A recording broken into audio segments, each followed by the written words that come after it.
Well, thank you, Andile. Our first breaking story, of course, a player that you admire so well out at SuperSport United, Ime Okon, as the transfer window has opened up. Ime Okon has jetted out to Ukraine. He's been invited for an assessment and a trial by top of the log table side Dynamo Kiev. We'll keep a close watch on that. As expected, this transfer window, as it's opened up, we could be seeing Ime Okon joining Dynamo Kiev in the transfer window after that assessment. Amazulu, I don't mean to disturb you here. Ukraine. Isn't Ukraine at war with Russia at the moment? Well, they are at war with Russia at the moment, but the league, as I'm speaking to you right now, Dynamo Kiev, top of the table after 16 matches. So football is carrying on. They are playing as we speak. Let's jump on to our next story. As I was saying, it's going to be transfer related and heavy at that. Kaizer Chiefs, I can tell you officially at the moment that they've inquired. And what I mean by that is that they've put out a phone call to the agents, to the camps of Oswin Appolis, as well as Fawaz Basadin, who's at Stellies, as well as Oswin Appolis, who plays for Polokwane City, to see if they can get them to Kaizer Chiefs this transfer window. Coach Nabi, although he did not mention names, he did speak about the need to go into the market. This is what the Tunisian mentor had to say. It's obvious when you look at the squad. We feel that there is a need to strengthen the team, but we don't want to throw our players under the bus, saying that they are not good. No, they are good. Today they are in our squad, they are in our team.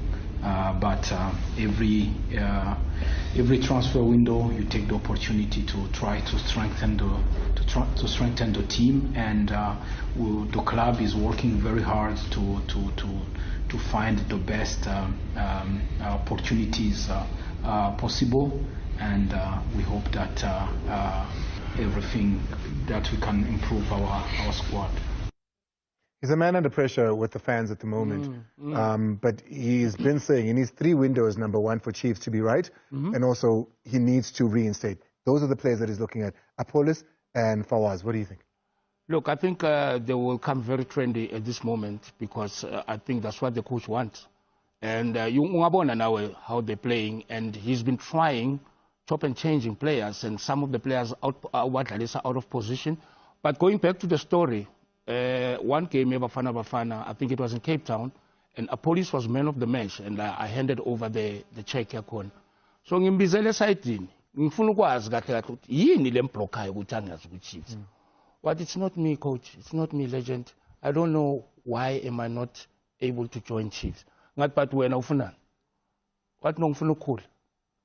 Kanjani? Ngoba ukukhula ngaba ngezinye indlela, yabona. Ngithi ufuna ukukhula in terms of your footballing or what? What, yes.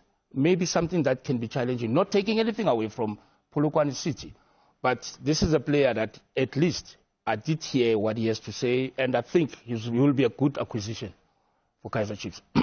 Yeah, and just to make sure there that the Chiefs fans have context, the club is only just inquired at the moment, so don't get your hopes up just yet. They have not signed the player.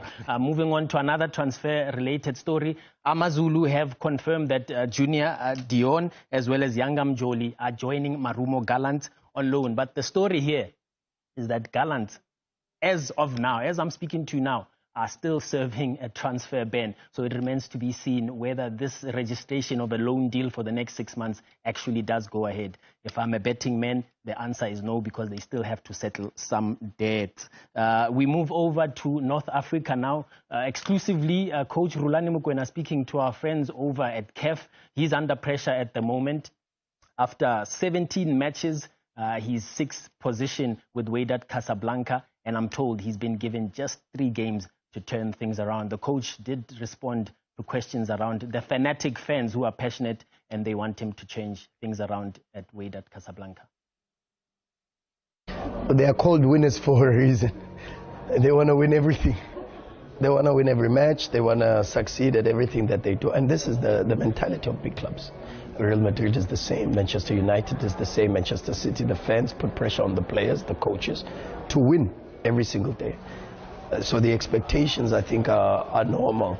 And I love this. I love working under pressure. I love working in big clubs because this is what fuels me, you know, trying to succeed and making people happy, because a part of our lives is not to live for ourselves, is to live for others, is to be at service for the people who watch us, who sacrifice for us, I mean, there's 5 million supporters for this incredible club. Yeah, I mean, you are looking at a coach that speaks about this is the people's club. You know, the fans need to be happy. The players need to be happy. It's not for us. He's going to be philosophical about things because that's the person that he is. Unfortunately, he's aware, cognizant of the fact that it's pressure for him while he's there. And I think it's going to be important for him to just do his best. Abadlali 100%, abamsupport coach kakhulu indlela abadlala ngayo. When they lost that match, I watched the match, they lost about 4-1 in that match. They were supposed to win that match. And I asked myself, if this is a team that is demanding so much from a coach, the players have to demand so much for themselves as well. Abu Mailula, they are doing so well, they are trying so hard, and him as a coach, he's a brilliant coach. They need to look at the club itself as well to say, is it a coach thing, is it a player thing? Andile, that's one we'll keep a close watch on. And finally, before I go, Chippa United just confirming that their game against Royal AM on the 11th of January called off for no apparent reason from the league. Of course, we'll dig a lot deeper and keep it locked on sabcsport.com for details on that postponement. Chippa United game against Royal AM off. Well,